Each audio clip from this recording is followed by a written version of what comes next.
Welcome, welcome, everyone. So good to see some of you from yesterday's session, and I'm sure some of you have been on since this morning. Hello, hello. I'll just give a minute to let everybody come into the room. Welcome. Feel free to put into the chat where you're zooming in from. We always love to hear where people are zooming in from. And yes, so welcome. My name is Jamila. I'm your host for today. And this is part of the 2-day summit for somatic trauma healing, day 2. And I'm thrilled to announce this incredible 75-minute session entitled When There Are No Words, Preverbal Trauma from a Part's Perspective with the amazing Frank Anderson. I'm so excited for this session. As we're zooming in today from various corners of the globe, we always like to acknowledge that the land that we live and work on is the traditional territories of many Indigenous peoples, and we respectfully honor their people, cultures, and traditions. And with that, let me go ahead and introduce you to Frank Anderson, MD, who is a world-renowned trauma expert, Harvard-trained psychiatrist, and global speaker. He is the co-author of IFS Skills Training Manual, acclaimed best-selling author of Transcending Trauma, and newly released memoir, To Be Loved, A Story of Truth, Trauma, and Transformation. Dr. Anderson has a long affiliation with Bessel van der Kolk of the Trauma Research Foundation and is the trainer at IFS Institute under Richard Schwartz. He is passionate about teaching brain-based psychotherapy and integrating current neuroscience knowledge with cutting-edge models of therapy. Dr. Anderson believes that traumatic events can have a lasting effect on the health and well-being of individuals, that addressing these events will help lead people down a path of love, connection, and unity. He is the director and co-founder of the Trauma Institute and Trauma-Informed Media, organizations that provide educational resources and promote trauma awareness. As a result of his early childhood experiences and personal journey transformation, he is dedicated to bringing more trauma healing to the world. He splits his time between Boston and Los Angeles, where he lives with his husband and 2 sons. Follow him at frankandersonmd.com and on Instagram at frank_andersonmd. And with that, I'll hand it over to you, Frank. So delighted to have you here with us today. Thank you so much. It's so lovely to be here. What a mouthful that was. Every time I hear one of those bios, I'm like, Frank, you need to take some more time off, man. You're working too hard. But you know what? I love what I do. Like, it's such a joy to be so passionate about something and to, really, after after my second book came out, I really had this purpose alignment. I didn't even know what the hell that meant at the time, but I really got a message pretty clearly. You are here to bring trauma healing to the world. I was like, holy cow, me? Like, what does that mean? Wow. And then my life has unfolded in this way that's been so spectacular. In this collective, this is what I'm going to say. I certainly ain't bringing trauma healing to the world myself, people. It ain't going to be Frank Anderson doing this job. That I'm clear about. It's a collective of all of us. We are all here in that mission. And I am one of the people who's going to be kind of leading the charge in whatever way is right for me. So we're all here to do the same work. It is going to happen in a collective, and I'm really thrilled to be here. I don't get to talk about preverbal trauma a lot in the workshops that I do.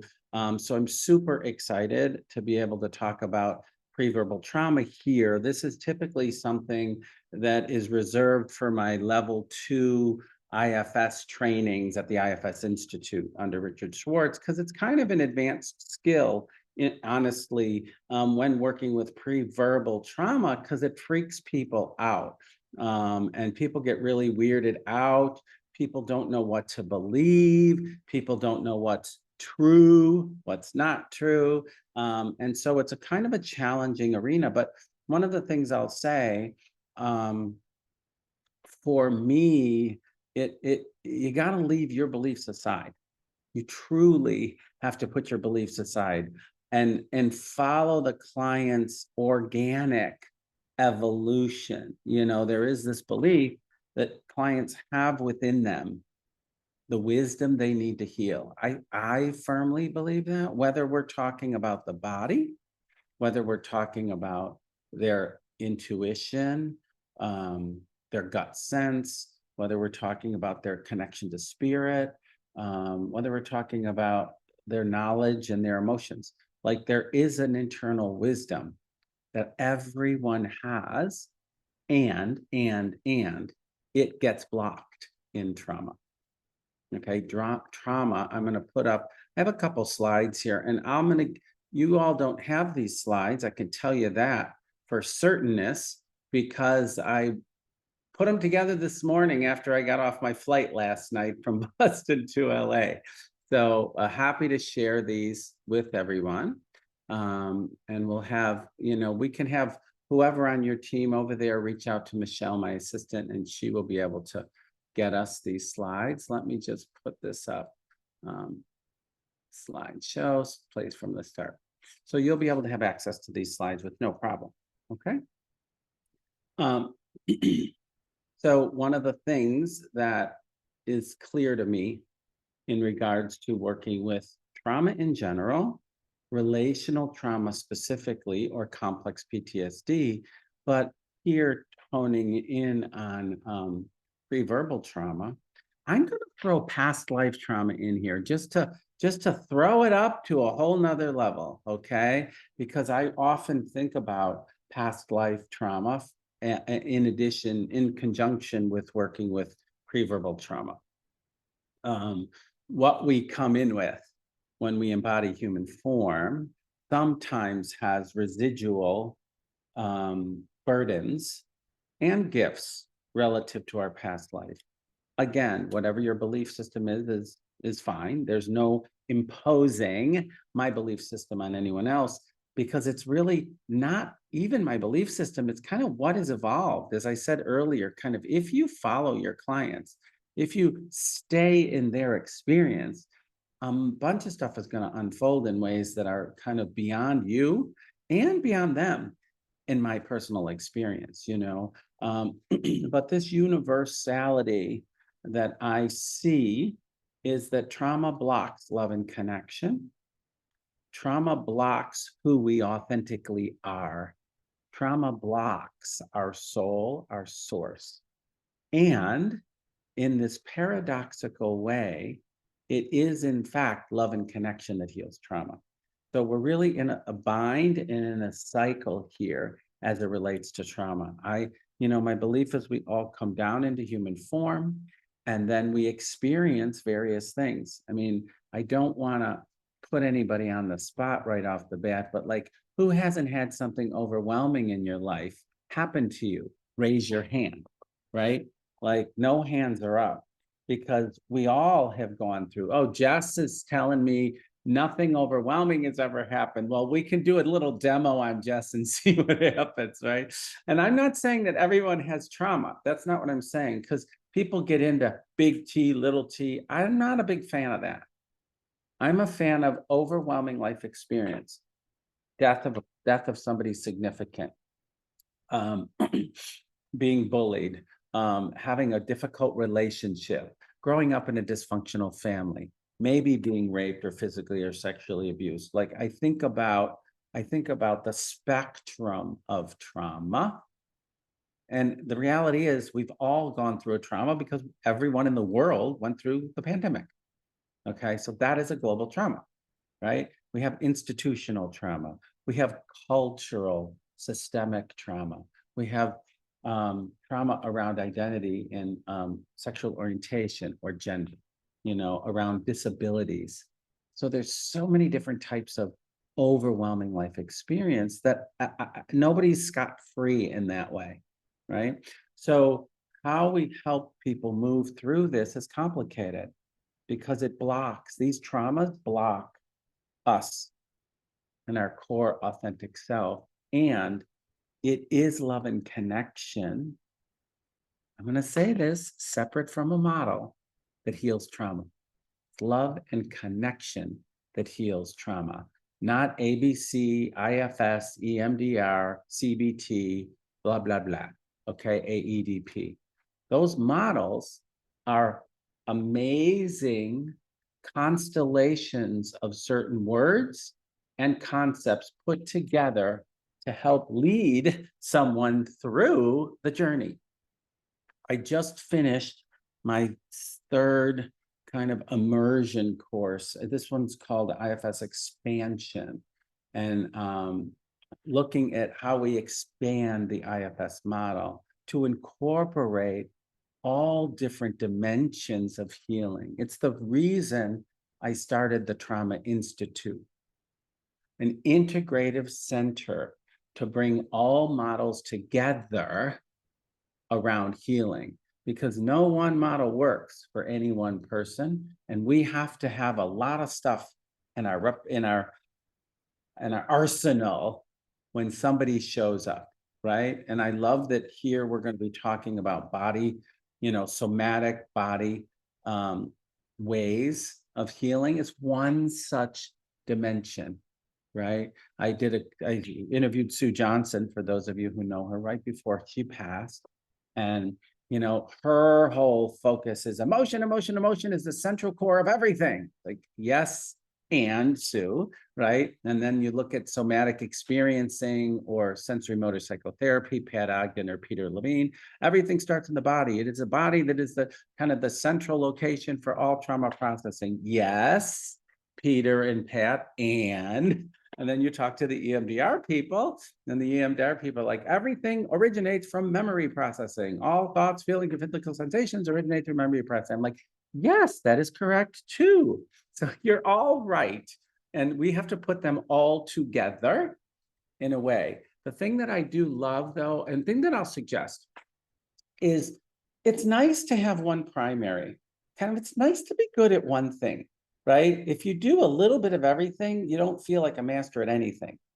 That's the way I see it. So whatever model, if you're drawn to one that speaks to you, dive into it, right? No problem with that.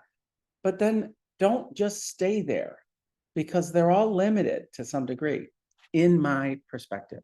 So they all are useful under certain circumstances, right? I've certainly worked with people where a piece of body work is really important for a particular trauma or a particular part of them. And then another part really gets stuck in a distorted belief. I'm no good, I'm unlovable. And it's a cognitive distortion that EMDR is really helpful for, right? And then somebody else is overwhelmed by the feelings of being assaulted at gunpoint, for example. And emotion is a core central kind of stuckness in their processing their trauma. So we have to be flexible with each person so that we can pull from what they need. Okay, so this is what this is my belief, and I'm sticking to it for right now. I kind of feel like we are the next generation. I'm very grateful to the model makers. I'm very grateful to them. We couldn't have done it without them. And now it's time for us to pull it all together and move forward. This is what I'm holding in my kind of belief system. So as we hone in on this specific issue, as we're talking about trauma in preverbal, we have to look at attachment. Okay, for me, preverbal trauma really, in its earliest form, starts with attachment. Okay, and so we want to pay attention to some attachment theory here. And one of the things that's important for me in connection to attachment, so you're going to hear some stuff that is not part of the party line, okay? Frank Anderson has some views that are a little bit different than some of the party line around attachment theory, which is totally fine. Take what you like, throw out the rest. I don't care. Like, I'm going to share my view, and you align with what feels right for you. That's the whole point, right? This is bullcrap, Frank. Oh my God, I never thought of it this way. So you do you, and you take what works and you throw out what doesn't. Okay, this is not the way. Okay, even though people, I'm becoming a social media influencer, I'm not the expert on the 5 ways to heal preverbal trauma by boom, boom, boom. Okay, that's for social media, and that's for something else and a different discussion. I don't know all the answers. I'm going to share my experience with you, take in what works and throw out what doesn't. when we talk about attachment, and this is why I say love and connection heals trauma, because I kind of believe everything in our life is at its core, here in human form, about love and connection. I don't think anything else matters at its most basic core. I'll throw out a theory that we leave source when we come in to human form, when we're here to have a human experience. And that leaving source is a form of loss. And that we are seeking love and connection through other humans who also have source in them, because I believe we all have source in us. So I think we're here to learn life lessons. I think our soul is here to evolve. And I think we're seeking love and connection from other humans because it brings us back to our connection with source, which is where we all come. My view, believe it or not, it's for you to percolate with, right? So when I think about attachment, and when I've worked with people who have attachment trauma, and oh, by the way, you don't become an expert in attachment trauma without your own attachment trauma. Like, it doesn't work that way. Why would you spend your whole life on relational trauma if you didn't have relational trauma? So I'm partly speaking from personal experience, which is totally what I write about in my new memoir, To Be Loved. And I've been working this field since 1992 with Bessel van der Kolk. So I'm going to share some of my views. And, you know, when we're working with adults who are in dysfunctional relationships, we're really often looking at attachment wounding, looking for redemption. Okay. People pick people in some ways with opposite attracts. Like, if we look at what is attraction, it's wounding, redemption. What I mean by that is this: when we're seeking out somebody, we're looking at somebody from our childhood woundings perspective. Oh, wow, this person's amazing. They're going to give me all of what I needed and wanted and never got. They are a better version of my father or my mother. Look at, because the beginning stages of relationships is all about amazing, wonderful, incredible. It's our wounded parts draw to someone who could potentially help us heal our wounding. It's kind of a fucked up system, unfortunately, I have to say, because in fact, when we start seeking people unconsciously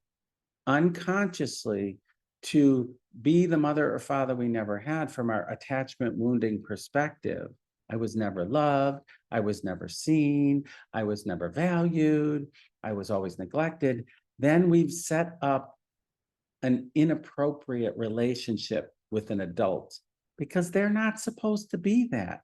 They're not supposed to be the mother or father we never had. They're supposed to be an equal person we're wanting to share our lives with.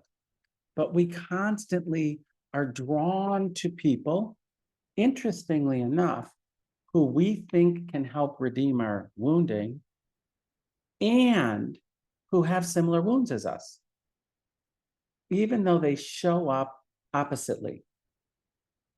Okay, my husband is an extrovert. Sorry.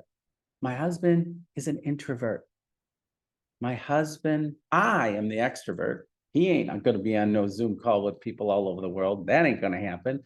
We have this opposite extrovert, introvert energy, right? And we have very similar attachment wounds of growing up with abusive fathers and having over-attentive mothers. So our wounds are very similar, even though our adaptations are very different. And this is typically what happens with couples.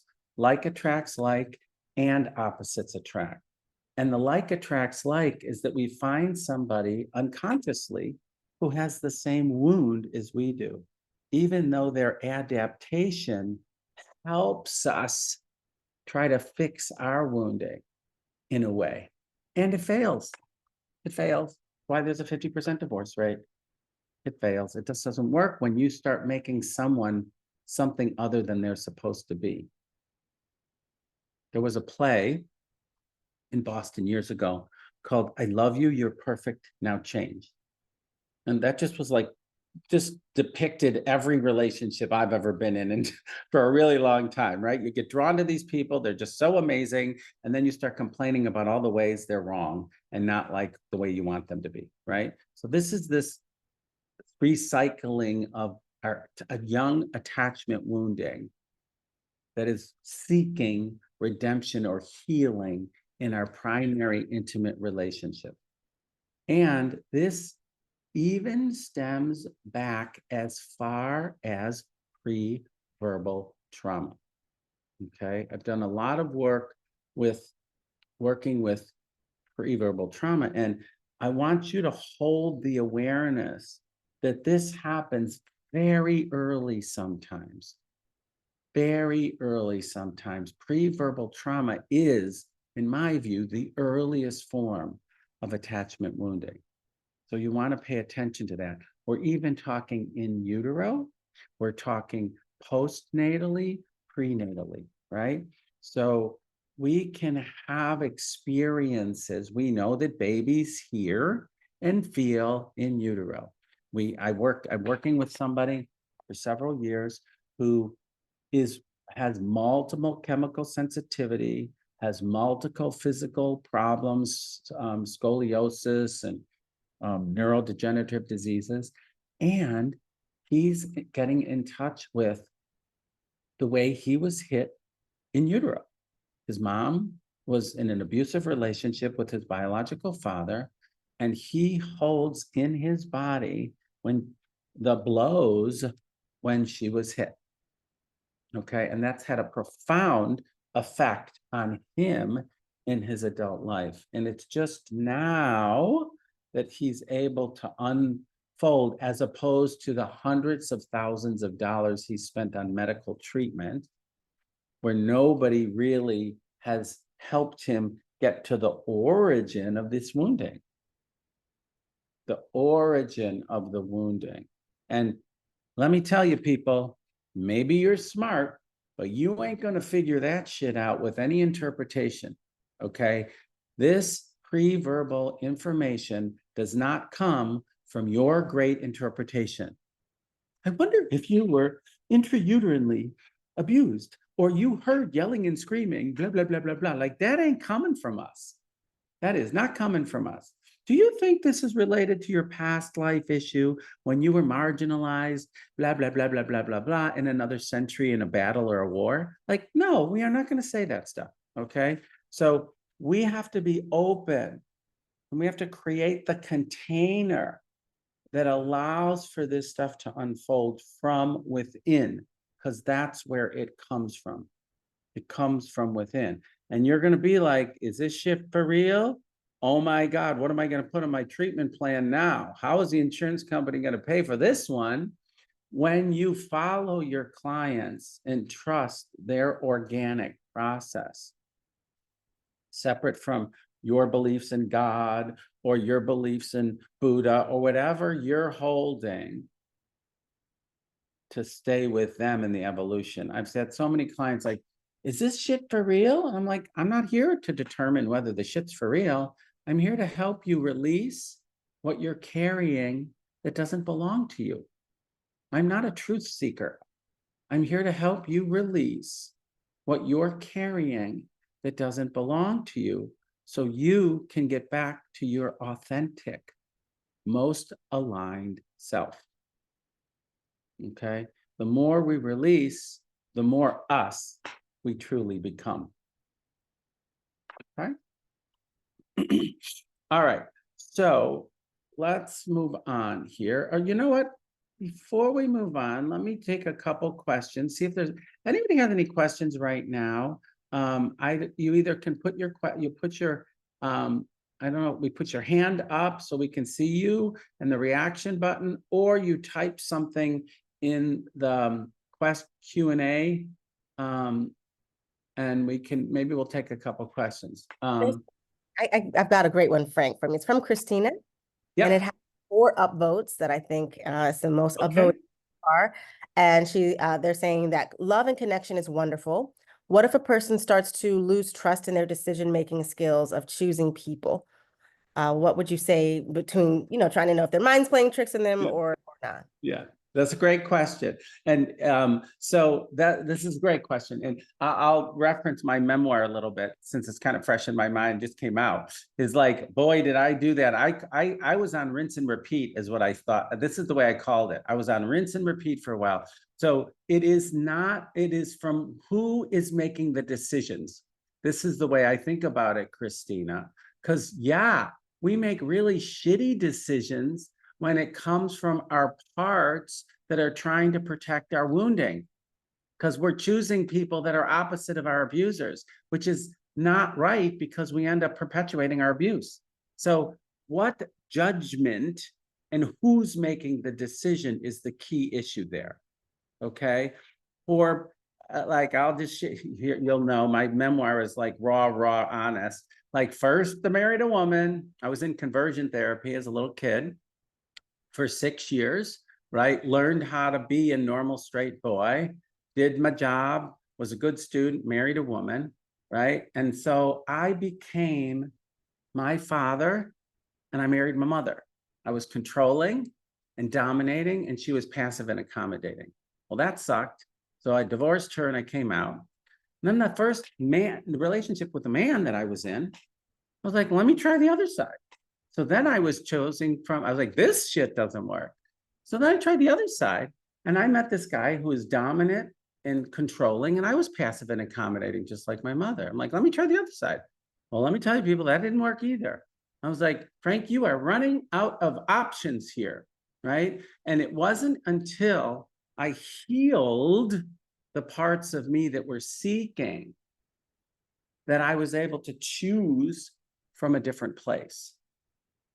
Okay, so our redemption or protectors choosing, we've got to be able to differentiate that energy from our calm power making a choice. When I met my current husband, I was like, I don't even know this. This is not familiar. What is this? It was different for me. It was different. I was choosing from a different place, not from trying to rework either side of my history. So it's a great question, Christina, and it's really important. The energy of the choice is how we sort that out. There's a seeking, there's a desperation, there's an avoidance. I'm going to not choose an abusive guy, so I'm going to choose a passive one this time, or whatever. That's still a choice based on our wounding, right? Whether we're choosing to get one that's better, an upgraded model, or a 180-degree opposite, it's still making a choice based on our wounding. So yeah, thank you. That's really profound. Thank you so much for sharing that. Yeah, Let's do one more. I know we have a lot more to do. absolutely. 11 upvotes from TP, and they are asking, how can people get to the origin of traumas if they cannot recall them or be told about them? Yes, here we go. This is, yes. So this is the issue of preverbal trauma, right? This is the issue of attachment trauma, okay? Because most attachment trauma is preverbal. Most attachment trauma happens within the first 18 months to 2 years of life, where there is no language. All of our memory in the first 2 years of life are stored in implicit memory. It's implicit. It's inside of our body, in our emotions, even in our thinking, but it's subconscious. We don't have words to put to our experience until we are about 2 years of age, okay, where implicit memory becomes explicit. Okay, so it's a great question. how do we get there if we have no words? Because most of psychotherapy is about talking, right? And you ain't going to get to any preverbal trauma by talking. It's just not going to work, right? So we have to shift the way we work with preverbal trauma. Let me put this, I'm going to put this slide up real quick. Hold on one second. This is where we're going to jump right. Because I have several steps here in regards to how I kind of move through this dynamic. All right, let me put this here. Hold on a second. Play from current slide. So first thing I want to say to people is this. We need to have people stop talking to us. You need to shut up and stop talking. Okay, psychotherapy in trauma healing of attachment wounding isn't about talking. So we have to shift. We have to stop talking. We have to create a space for internal exploration. Internal exploration. Your clients shouldn't be looking at you. They should be closing their eyes or looking away in order to get internally connected to their thoughts, their feelings, and their physical sensations. Okay, we know interoception, which includes the insula and the amygdala and deeper brain structures, happen with internal focus. Talking happens with the prefrontal cortex externally. So in order to do this, you have to stop your client from focusing out on you and in on themselves, okay? And once they focus in on themselves, we want to start being open to any sensory modality. Information comes in through our senses, and our parts tend to communicate through any sensory modality. Language is just one such sensory modality. So we can hear things, we can feel things somatically, we can see things, we can taste things, we can smell things, we can articulate things, right? We can use our words. So I'm always shifting the focus of attention internally, and I'm trying to see what is the best method of communication for my clients' preverbal parts. Because some preverbal parts will show an image. Some preverbal parts will have a color associated with them. All I see is red, red, red. I had one client, red, red, red. We didn't know what red was. We stayed with red. There was no words associated with red. And you want to keep your clients connected and curious to red. And then red evolved into moaning. And then moaning evolved into crying because it ended up being the blood from her brother in a car accident when she was very young. Okay, so we had no idea what red meant, but we didn't just rush past it. We stayed with red. I had her hold presence such that the red can evolve in the way that it needs to. Okay, this is not about words, and this is not about you knowing the answer or knowing where it would go. There was no way in hell I would say, I wonder if this is connected to the repressed memory of you in a car accident with your brother when you were 2. Like, where the hell would that come from, right? No way. So it's staying with whatever shows up.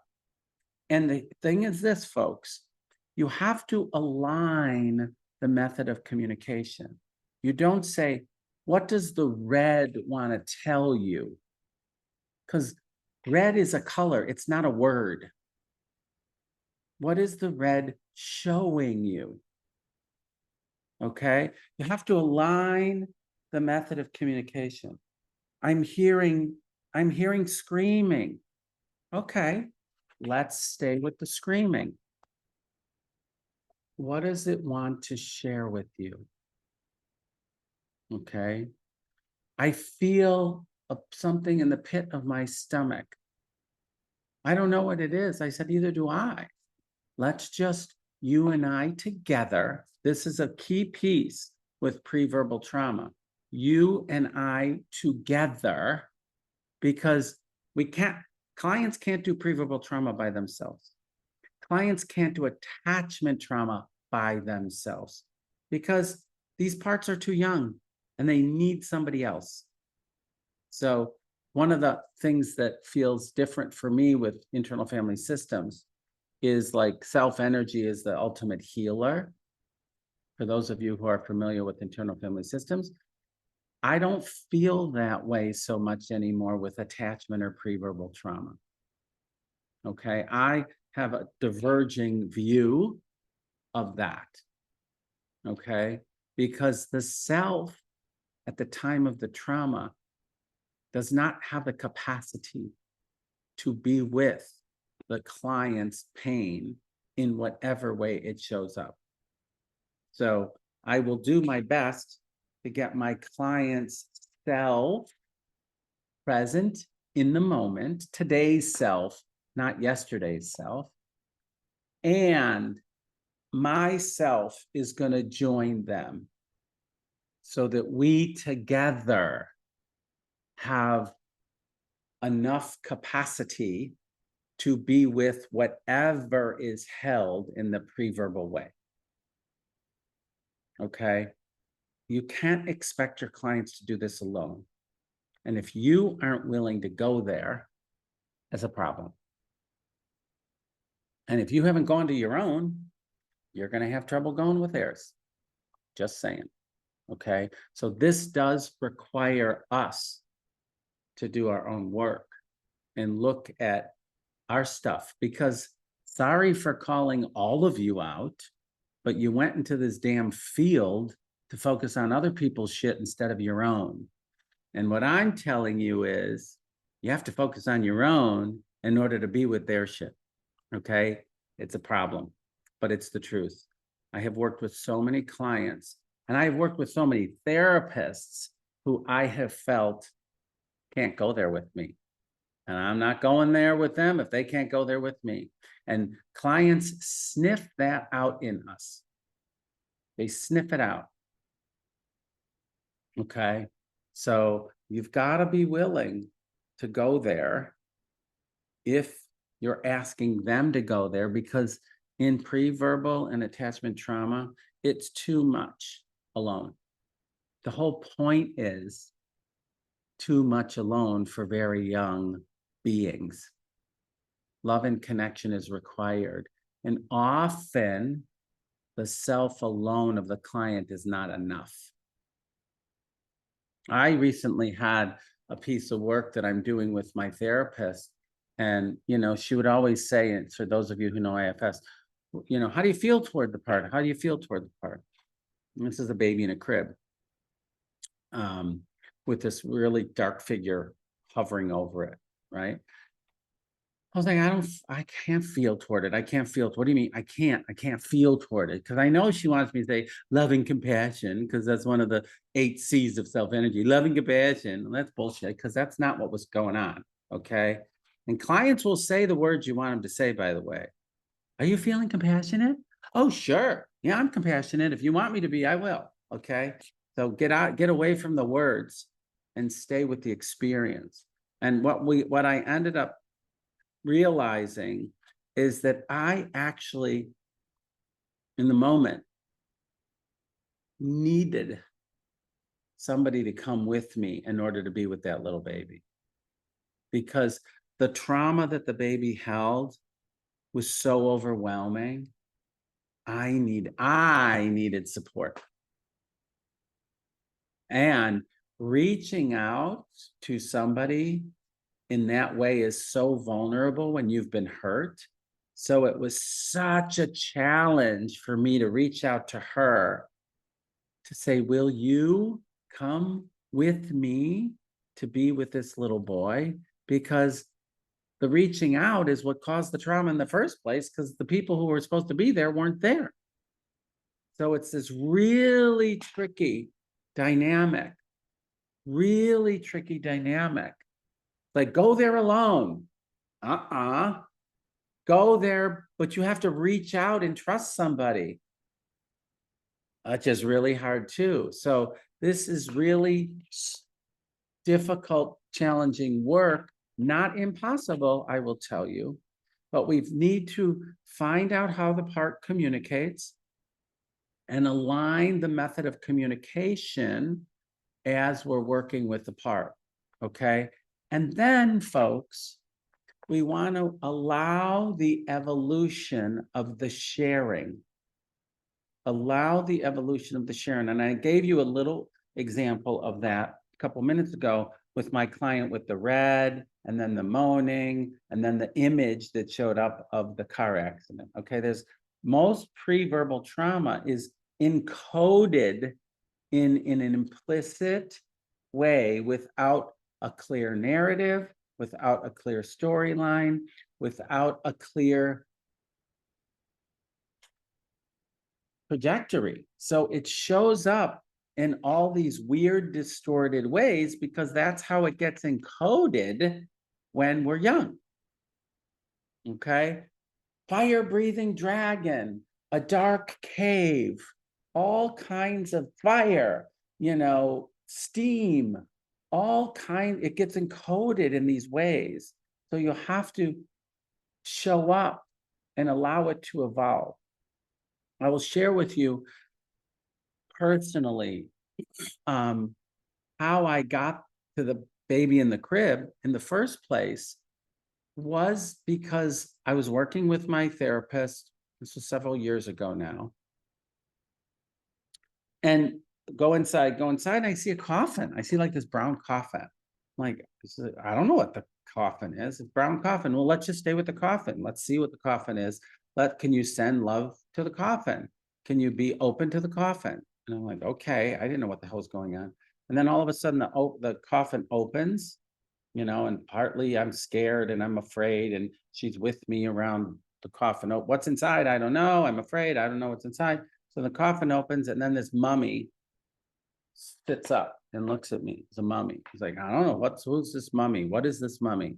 I don't know. So we stay with the mummy and we hold space for the mummy. And then the mummy floats out of the coffin, and it's like suspended in air.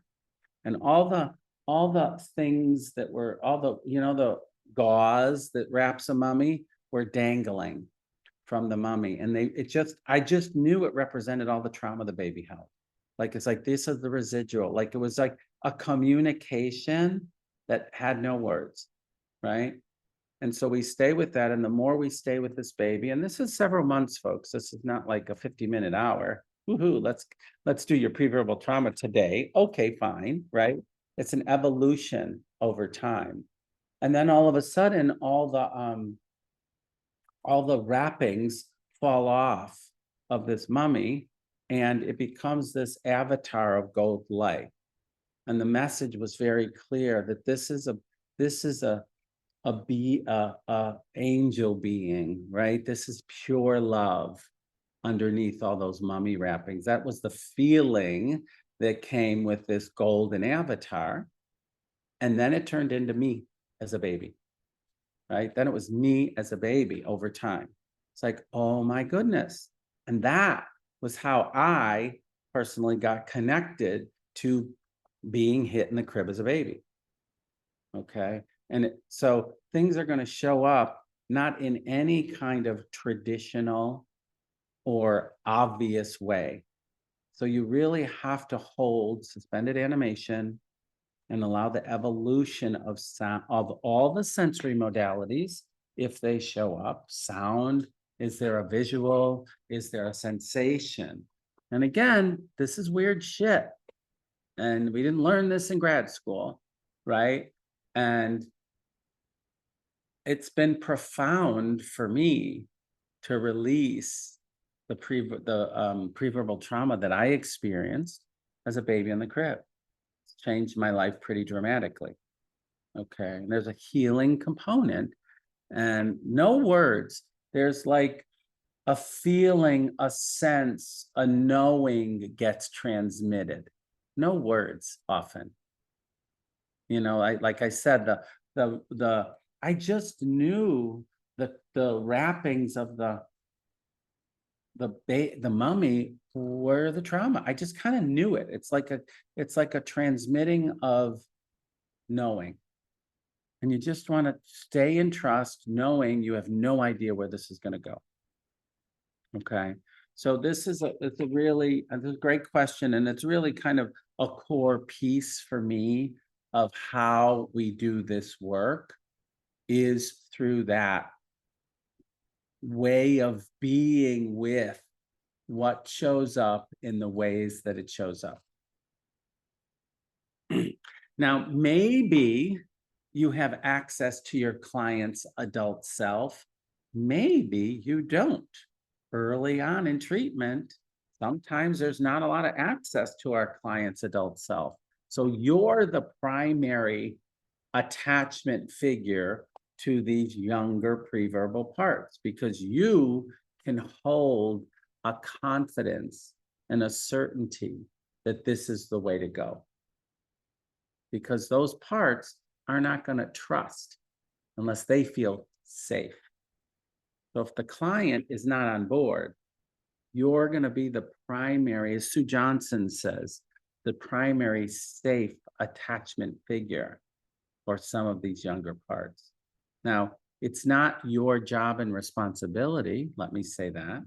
You're there to aid until your client's self is safe enough to join you, because you don't want to develop any special relationships with these young attachment parts. This is not what I'm talking about.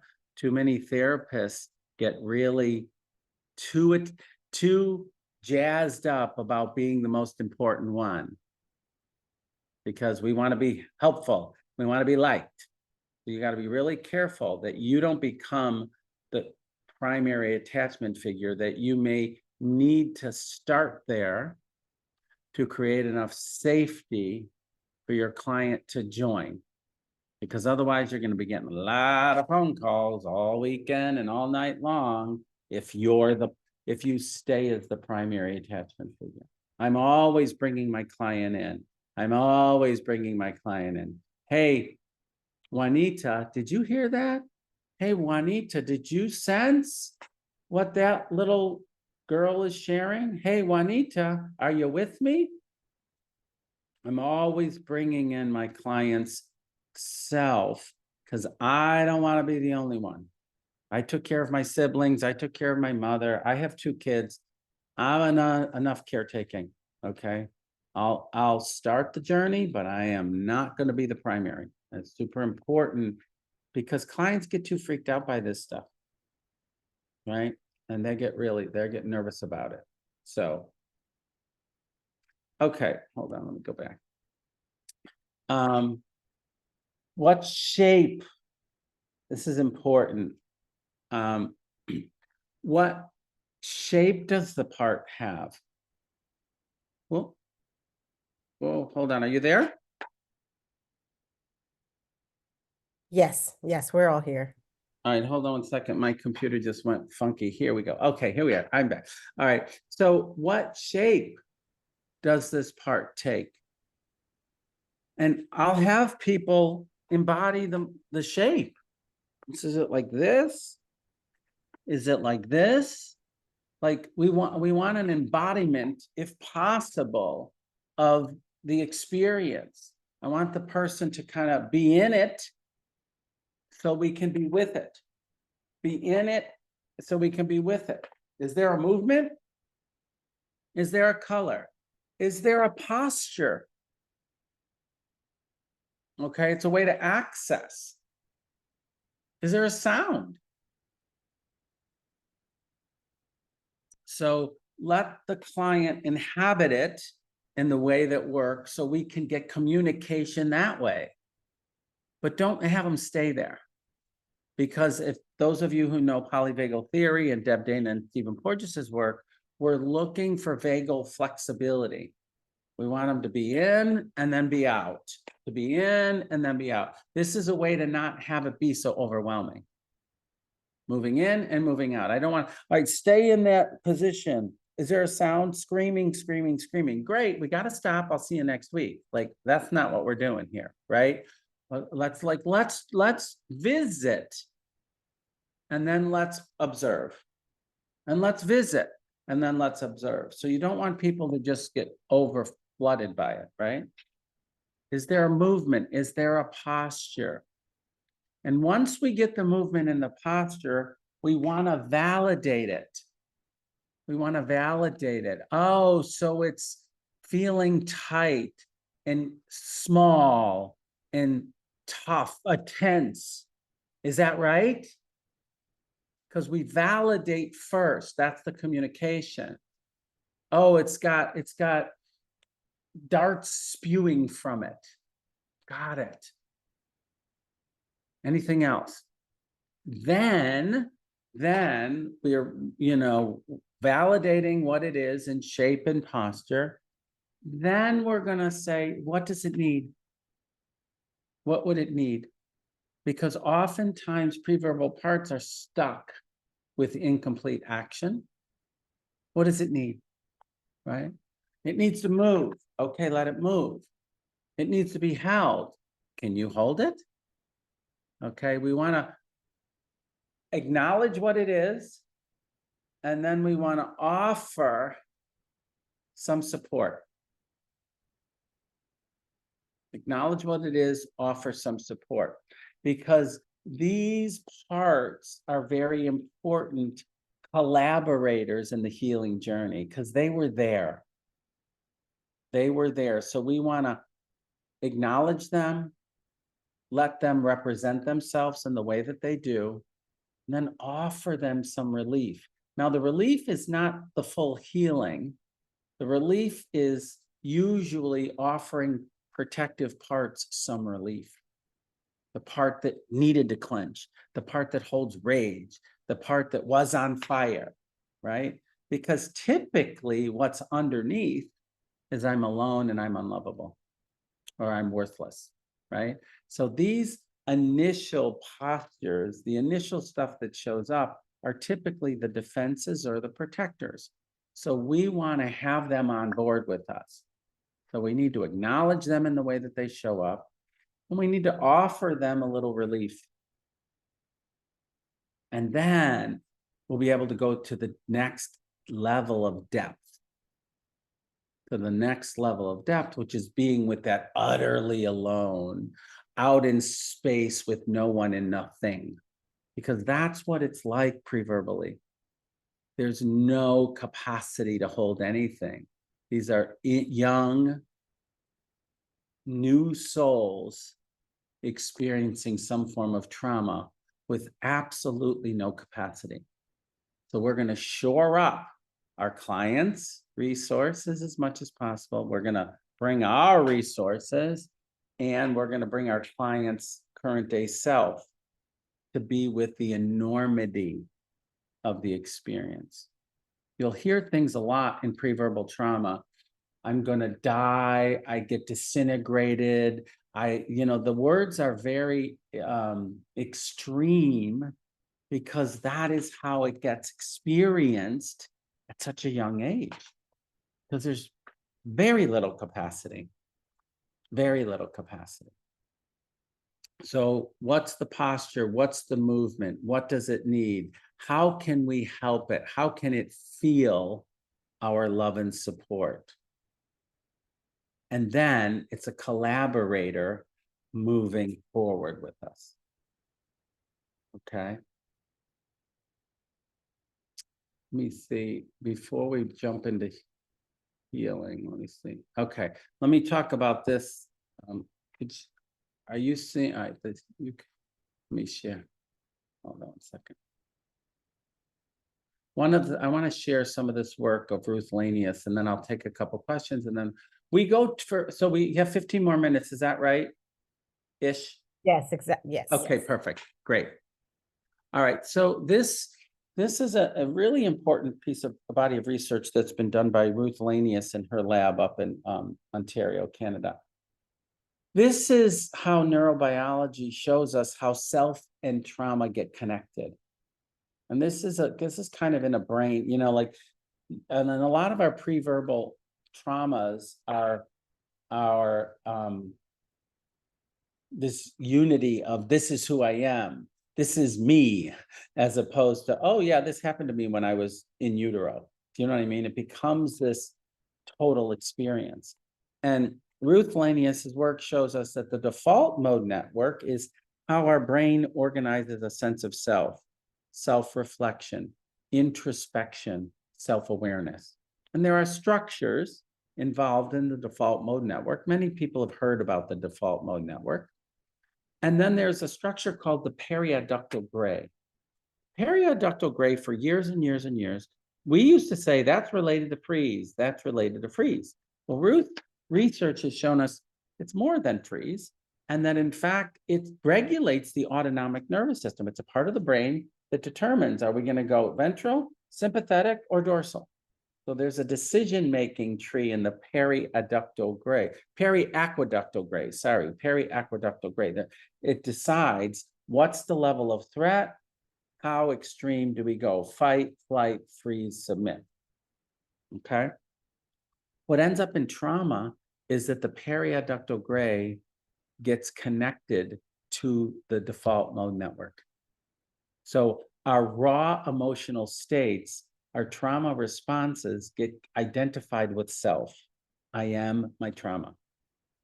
There's a connection between the periaqueductal gray and the default mode network. And some of the work we're doing is uncoupling the periaqueductal gray, our raw emotional reactions, with who we are, like what happened to us versus who we are. So this is a big piece of self-identity and trauma that we often see in attachment trauma, that we often see in preverbal trauma. It becomes an identity, a sense of self. And this is just a little bit of the brain science that shows us how these structures get linked and how we are here to help uncouple them, and why the self of the therapist is so critical in helping this uncoupling when we're doing this work. All right, let me see if we have, before we kind of shift into healing, do we have any other questions we want to take at this point? Let me see. Just want to check. Do a quick check. There isn't one that's jumping out that's really relating to what you're saying. Okay. We can wait for the end for these. Yeah. Okay, sounds good. Perfect. Okay, so I'm gonna do this quickly and then we're gonna talk about healing.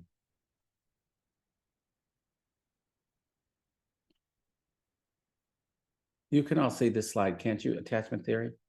Okay, so here's where I have a little bit of issue with attachment theory.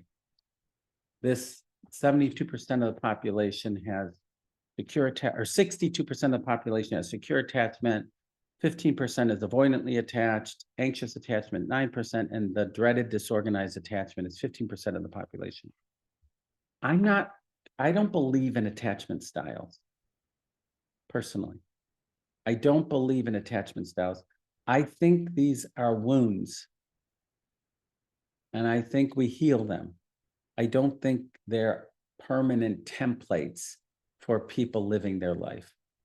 Because I used to be anxiously attached, and I am not anxiously attached anymore. I have healed that wound. And I know a lot of people who are avoidantly attached. And this, again, right from the beginning of the first slide, I talked about, we are seeking redemption of our attachment wounding. And that's what these attachment styles are, but they're not permanent. They're wounds, they're attachment trauma, and they can be healed. They can be healed. And sorry, people, I don't know who the hell the 62% of the population is that's securely attached, because they're not my friends. I don't know who these people are, okay? I don't know anybody who's securely attached. They're not therapists. They're none of my friends. I don't believe it. I don't believe in secure attachment. Okay. I believe that parts of us are securely attached to the self of another person. And other parts of us are anxiously attached to that same person in different ways. And then another part of me is avoidantly attached to another part of this person. I think we're all of it. I don't think anybody's one of them. And I could see this with my kids. They know they have different relationships with my husband than they do with me. And I have different relationships with different parts of them with different parts of me. So I don't think it's anyone's style. I think we all have all of them. Do I think attachment is important and vital for life and survival? 100%. I'm not debunking the importance of attachment. Of course not. I'm saying these styles are not so rigid. I think we all have all of them, and I think they all can be healed. That's what I'm holding around it. So I just wanted to share that piece as we move into the healing component of doing this work. So once we've been able to be with these preverbal parts in a way that's non-traditional, once we've helped them communicate in whatever sensory way they want to, once we've been able to help them embody a posture or a movement, and then provide some corrective experience, we hopefully have access to the wounding inside, okay, the parts that hold the pain. And when we're working with the parts that hold the pain,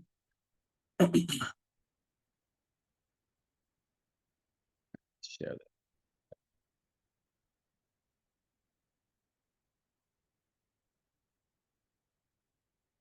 We understand how wounds are developed in the first place. So for me,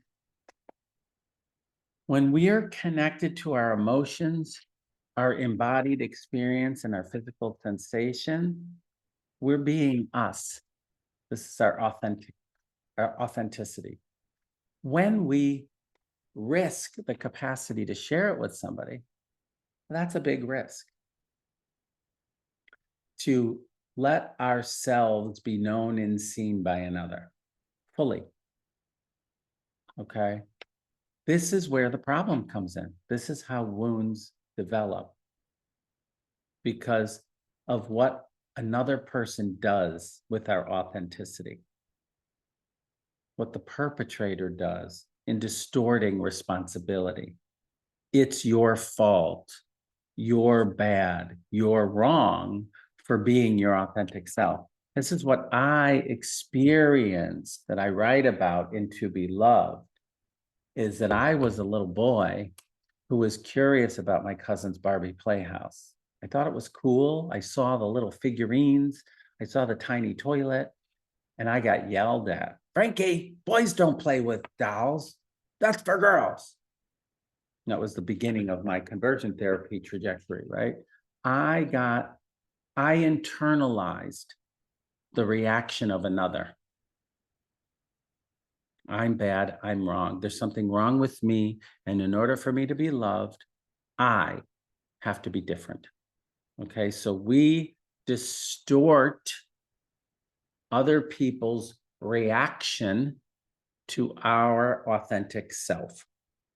This is how wounds form. We take on the belief that we're bad, and we take on the responsibility of somebody else's reactions or behavior.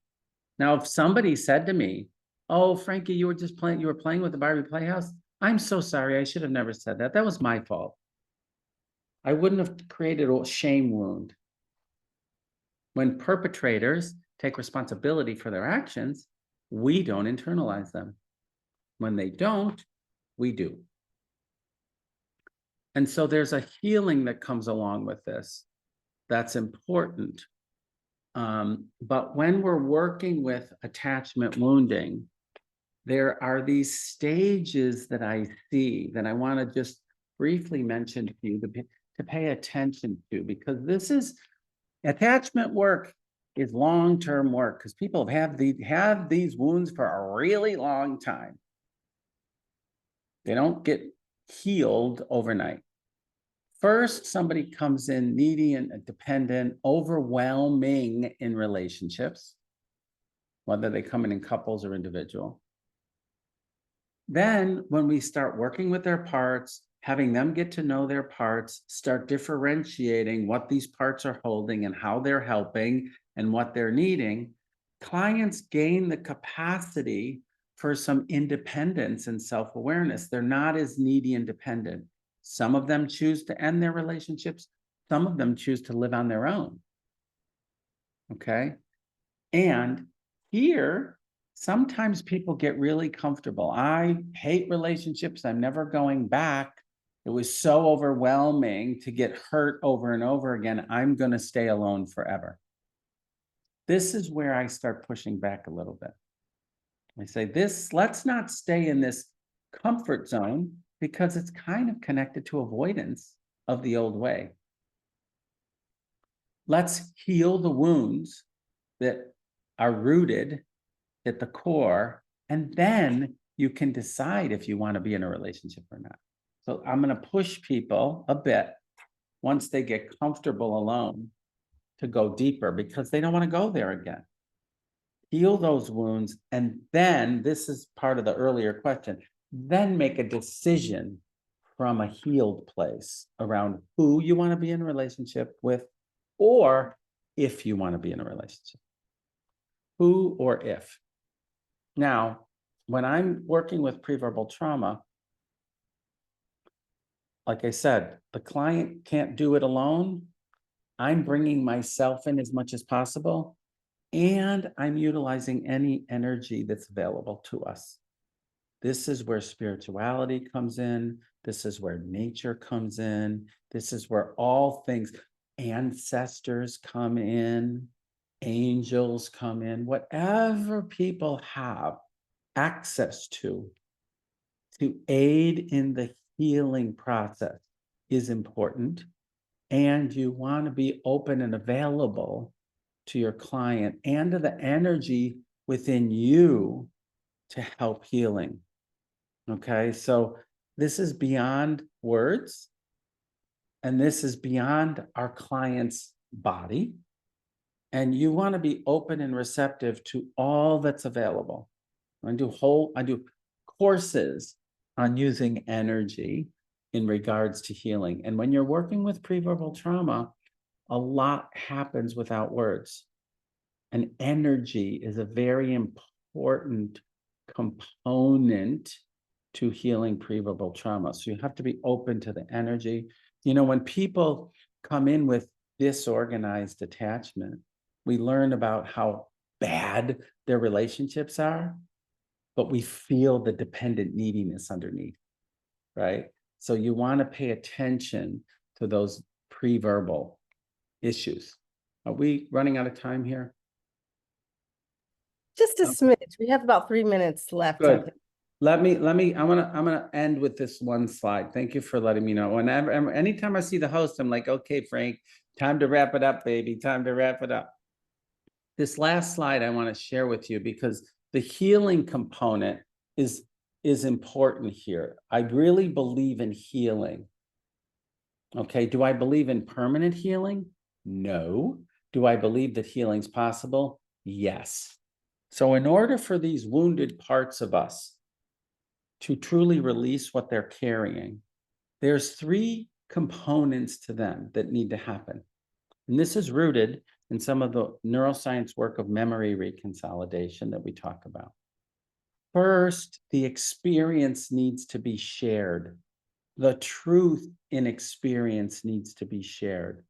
All sensory sharing, thoughts, feelings, physical sensations, not the words, not the story, the physical sensations, the emotions, the distorted thinking.